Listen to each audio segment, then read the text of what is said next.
ሻሎም ሻሎም የጌታ ጸጋና ሰላም ይብዛላችሁ። ኢየሱስ ክርስቶስ ትናንትናም ዛሬም ለዘላለም ያው ነው። ዛሬ አንድን የእግዚአብሔርን ቃል አብረን እንከፋፈል ፈልጋለሁኝ። ላነሳ የምፈልገው ሐሳብ የመንፈሳዊው ዓለም ሥርዓት እንዴት ነው? የመንፈሳዊው ዓለም ሥርዓት ከሐሳባዊ ለውጥ ይጀምራል ወይስ ከአካላዊ ለውጥ? እንግዲህ መጽሐፍ ቅዱስ የሚያስተምረን ነገር እናይፈልጋለሁ። ይሄን ሐሳብ ሳነሳ በምክንያት ነው ማነሳው። ለምንድነው ብዙ ሰው ትኩረት የሚያደርገው የአካላዊ ነገር ለውጥ ላይ እንጂ ሐሳባዊ ዓለሙ ላይ ያለ ለውጥ እንደሚቀድም ስለማያስብ።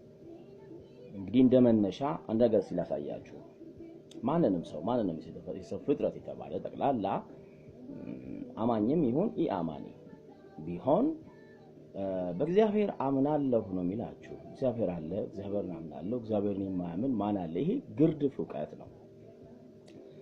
ግን እናንተታችኋል ብዙ ሰዎች በእግዚአብሔር ላይ ተስፋ ሲቆርጡ፣ አንዳንድ ሰዎች ደግሞ ትምክህት ያደረጉት እግዚአብሔርን ሳይሆን በእጃቸው ላይ የጨበጡትን ነገር ነው። በውስጣቸው ትምክህታቸው እግዚአብሔር ሳይሆን የያዙት ቁሳዊ ነገር ይሆንና ያንን ነገር በተለያየ አይነት መልኩ ከእጃቸው ላይ ያጡት ለት አንድ እርምጃ ወስዳሉ። ራሳቸውን በተለያየ አይነት መልኩ ከዚህ ዓለም ያስወግዳሉ። ለምን? ከዚህ በኋላ መኖር አልችልም ዋይ ብላችሁ ብትጠይቋቸው የያስኩት ነገር ስለተበተነ ስላጣሁት የኔ ኑሮ የሚቀጥል አይደለም። አንድ ወቅት ላይ በብዛት የምንሰማቸው ነገሮች ነበር። ብንሄድ ይሻላል። ይሄ ምሬት ሲበዛ ሰዎች በላያቸው ላይ የሚወስዱት አጓጉል እርምጃዎች ምን ማለት ነው? እንግዲህ የመንፈሳዊው ዓለም ሥርዓት በህይወታቸው ውስጥ የተዛባ ነው ማለት ነው። እግዚአብሔር ላይ የታመነ ሰው ምንም አካላዊ ነገር ቢጠፋ ያንን ነገር እግዚአብሔር እንደገና ሪክሬት ሊያደርገው እንደሚችል ያምናል ማለት ነው። እግዚአብሔርን ያን ነገር መለወጥ እንደሚችል እግዚአብሔር አቅም እንዳለ ያምናል።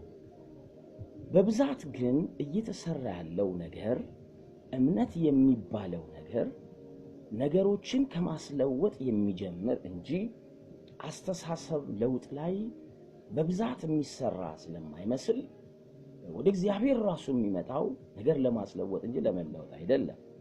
ይሄን እንግዲህ አንዳንድ ቦታዎች ላይ ሄድ እንዲያል እናያለን። እዚህ ከመጽሐፍ ቅዱስ እንነሳና አንዳንድ ሐሳቦችን ሼር ላድርጋችሁ። በዮሐንስ ወንጌል ምዕራፍ 6 ላይ ቁጥር 25 እስከ 34 ወረድን ብሎ ልታዩት ትችላላችሁ። እኔ ግን አንድን ሐሳብ ኮት አድርጌ ላሳያችሁ። ኢየሱስ በሚያገለግልበት ጊዜ ከቁጥር 1 ጀምራችሁ እስከ ቁጥር 25 ባለው ክፍል ላይ አንድ ሚራክል አድርጎ የሆነ ሰዎች የሆነ ነገር ኢየሱስ ሲለውጥ አይተው 12 ሞሰብ ቅርጫት ደቀ መዛሙርት ተሸክመው አይተው ይሄንን መከተል ነው ብለው ደምድመው ነበርና በሚቀጥለው ጊዜ ፍለጋ ወጡ። ኢየሱስን ፍለጋ ለምንድን ነው የወጡት? ነገራቸውን ሊያስቀይሩ ማለት የማባዣ ማሽን ሊያደርጉት። ይሄን ስላችሁ እግዚአብሔር በሰው ልጆች ህይወት ላይ ተአምራት አደርግም እያልኩኝ የማስብ ፉሊሽ ሰው አይደለም። ለውጡ የሚጀምረው ከውጭ ሳይሆን ለውጡ የሚጀምረው ግን ከውስጥ ነው። እንዲህ ይላል። በባህር ማዶ ሲያገኙት ኢየሱስን መምህር ሆይ ወደዚህ መቼ መጣህ አሉት። ኢየሱስም መልሶ እውነት እውነት እላችኋለሁ የምትፈልጉኝ እንጀራ ስለበላችሁ ስለጠጣችሁ ነው እንጂ ምልክትን ስላያችሁ አይደለም። ለሚጠፋ መብል አትስሩ፣ ነገር ግን ለዘላለም ሕይወት ለሚኖር መብል የሰው ልጅ ለሚሰጣችሁ ስሩ፣ እርሱን እግዚአብሔር አብ አትሞታልና። እንግዲህ እግዚአብሔርን ሥራ እንድንሰራ ምን እናድርግ አሉት። ኢየሱስም መልሶ እግዚአብሔርን ሥራ በላከው እንድታምኑ ነው አላቸው። እንግዲህ እንኪያ አይተን እንድናምንብህ ምን ታደርጋለህ? ምልክት ታደርጋለህ? ምንስ ትሰራለህ? ይበሉ ዘንድ ከሰማይ እንጀራ ሰጣቸው ተብሎ እንደተጻፈ አባቶቻችን በምድረ በዳ በሉ አሉት። ኢየሱስም እውነት እላችኋለሁ እውነተኛ እንጀራ ከሰማይ የሚሰጣችሁ አባቴ ነው እንጂ ከሰማይ እንጀራ የሚሰጣችሁ ሙሴ አይደለም። እግዚአብሔር እንጀራን ከሰማይ የሚወርድ ለዓለም ሕይወትን የሚሰጥ ነውና እላችኋለሁ ስለዚህ ጌታው ይህን እንጀራ ስጠን አሉት ብሎ መጽሐፍ ይናገራል። ኢየሱስ እያወራ ያለው ስለ ውስጣዊ ለውጥ ነው፣ ስለ እምነት ነው እያወራቸው ያለው። እነሱ ደግሞ ስለ አካላዊ ለውጥ ነው እያወሩ ያሉት። ተመልከቱ፣ እምነት የሚባለው ነገር የሚጀምረው ከሐሳብ ለውጥ እንጂ ከአካላዊ ለውጥ አይደለም። እመለሳለሁ። ጳውሎስ በሮሜ መጽሐፍ ላይ በአንደኛ ቆሮንቶስ ምዕራፍ 12 ላይ እንደዚህ ብሎ ይናገራል። ቁጥር 1 ላይ ስለ መንፈሳዊ ነገር ወንድሞች ሆይ ታውቁ ዘንድ ወዳለሁ አለ። ስለ መንፈሳዊ ነገር ታውቁ ዘንድ ወዳለሁ። አሕዛብ ሳላችሁ በማናቸውም ጊዜ እንደምትመሩ ድምፅ ወደሌላቸው ጣዖታት እንደተወሰዳችሁ ታውቃላችሁ።